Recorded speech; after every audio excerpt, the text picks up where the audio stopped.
What's up guys, MacintoshTipz, and today I'm bringing you all a prediction video on my thoughts and rumors on the new iPhone 5 or iPhone 4GS, whatever you guys want to call it, whatever it's going to be called. We don't know the release date. I've heard September 7th, I've heard September 14th, I've even heard as late as October. So I think what's probably going to happen is they'll probably announce it sometime within the next week or so in September. And of course, Apple's got to manufacture enough iPhones for the huge demand as soon as it releases. So they'll probably have the release date, and then they'll have the actual shipping release date or the physical date after the keynote, a few weeks after the keynote. So if it's a little windy, I'm sorry. It's nice sunny day outside. I figured I'd have a little setting today. But these are my predictions, so hope you enjoy.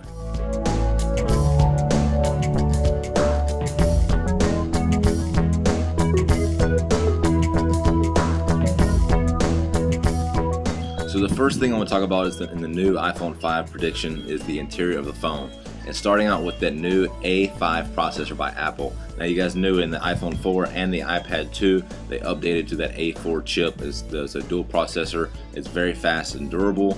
It's great for graphics, and it's exceptionally well for multitasking. I think it's a new age. It's a new technology. The A5 chip is going to be here. I think it'll be going into the new iPod Touches soon, and also in the iPad 3. Okay, so the iPad 5 is definitely it's going to be the stepping stone to test out this new A5 chip. I think it'll definitely be a success. Like I said before, it will probably support a dual core processor pushed by that A5 chip.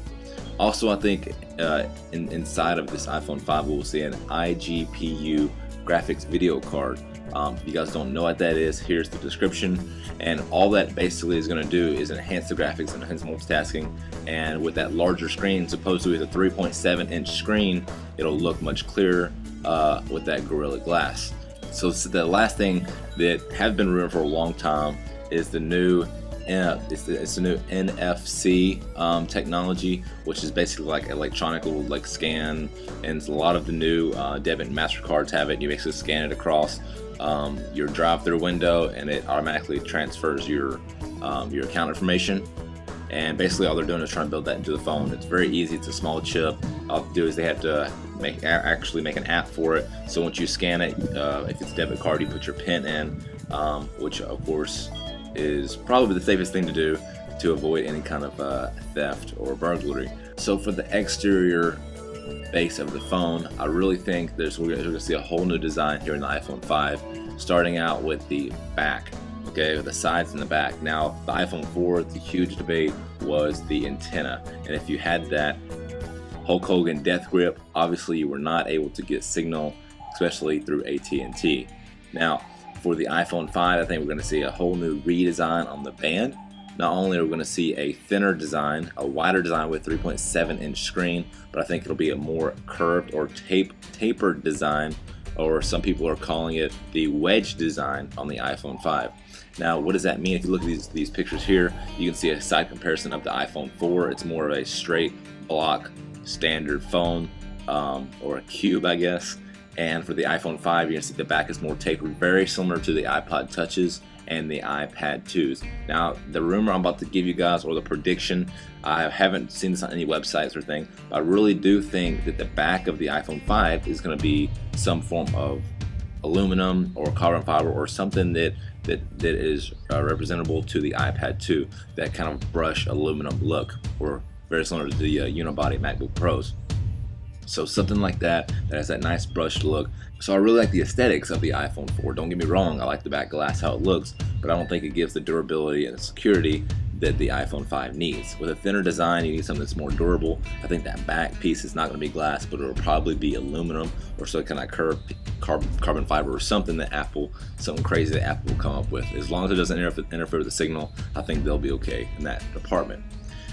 Now, of course, with the new 3.7-inch screen, guaranteed it's probably going to be the same Gorilla Glass that we've seen on the iPhone 4. We probably all know that. Something else that I think on the outside that I don't like it, but I think it's coming, is the elongated home button.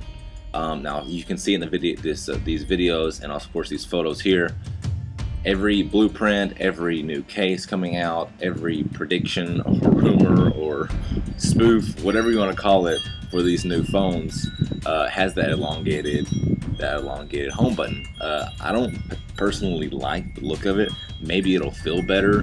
Maybe in landscape mode it'll feel better if you're switching between apps and multitasking instead of that little small circle home button. Maybe Apple tested it out and it just feels right. You know, I didn't really think the iPhone 4 was going to feel great in my hand because it had that thick aluminum band around it, but it feels great. So Apple knows best, and so we'll see how that looks.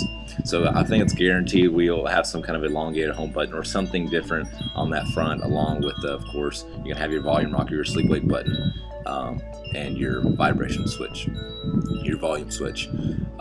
So besides the elongated button, I think there was a prediction a while back that the whole case design of the flash and the camera is going to be completely on different sides of the phone. I don't think that's going to be true. I think Apple's figured out a way to either eliminate that kind of that washed out white photo if it's a low light. We're trying to figure out a better way to do that, and I think the number one reason they are not moving the flash is because they're upping the camera quality. I think it'll be up to a probably 8 to 10 megapixel camera, and it'll shoot 1080 HD video. So that's my predictions. I think the flash won't move. It'll be right there by the camera just like it is before. Just have a better camera. We'll probably have better software with face detection technology. I also think we'll have a light version of Photo Booth in the iPhone, very similar to the one seen on the Mac. Sorry, it's kind of windy out here. My laptop's rocking back and forth.